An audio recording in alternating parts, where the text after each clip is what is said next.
मैं बताती हूँ। जेई, एक एग्ज़ाम जो हर साल लाखों सपनों को सजाता है और कई दिल तोड़ता है।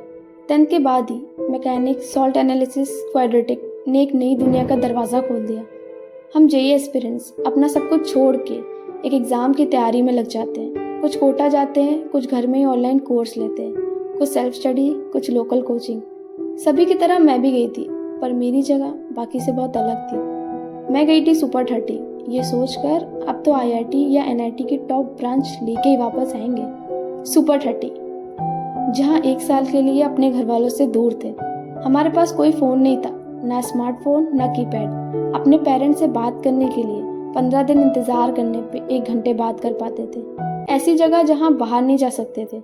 दिन की शुरुआत वही मॉड्यूल से होती थी और दिन ख़त्म भी उसी से। ये 1 साल मेरे जीवन का सबसे मुश्किल था, पर साल के ख़त्म होने पर रियलाइज़ हुआ कि सोशल मीडिया से दूर रहने के कितने फ़ायदे हैं। मुझे याद है 2 जुलाई को जब मैं पहली बार अपने घर वालों से दूर जा रही थी। भैया ने मेरा सामान रखवा के बाय बोला और मेन गेट पर मुड़कर दोबारा बाय बोला। उनके जाने के बाद मैं कुछ देर वहीं खड़ी रही। काफ़ी सवाल थे मेरे मन में। ऐसा लग रहा था छोटे बच्चे को बोर्डिंग में डाल दिया है, पर ये डिसीज़न मेरा ही था, इसलिए मैं खुश भी थी नए सफ़र के लिए। और ये तो विश्वास था ही कि आईआईटी लेके ही निकलेंगे। वहाँ पर हम जब मन करे अपने दोस्तों या घर वालों की आवाज़ नहीं सुन सकते थे, ब्रेक में कोई कंटेंट नहीं देख सकते थे, पर वहाँ के लोग इतने अच्छे थे जिन्होंने कभी घर की कमी महसूस नहीं होने दी। हमें कोई खबर नहीं थी क्या चल रहा बाहर, कब कौन सी मूवी रिलीज़ हुई, ट्रेंडिंग न्यूज़ क्या है, कुछ भी नहीं। सुन के तो लग रहा होगा इतने सेक्रीफाइस के बाद आज तो मैं किसी टॉप आईआईटी की टॉप ब्रांच में होंगी। नहीं, हम जैसा सोचते हैं हमेशा वैसा नहीं होता। इतने स्ट्रगल्स के बाद भी मुझे कोई एनआईटी या आईआईटी नहीं मिली।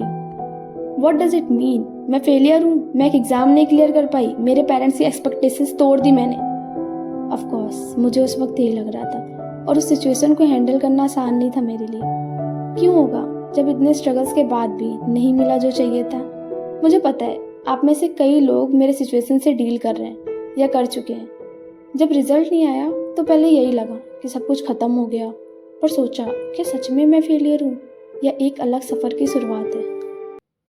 फिर कुछ समय बाद मेरी इस कहानी में आया हल्का सा ट्विस्ट। जोसा के सीसैप से तो कुछ मिला नहीं था, सारी होप ख़त्म हो ही चुकी थी। एक लास्ट होप बची थी, जैक की फिजिकल स्पॉट राउंड की।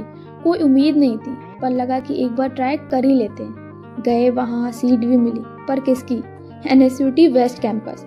सोचा प्राइवेट से तो बेटर है, पर वहाँ जाने के बाद इतना रियलाइज़ हो गया था कि पार्शियल ड्रॉप लेना ही पड़ेगा। पर फिर आता है सबसे बड़ा टर्निंग पॉइंट मेरे लाइफ का।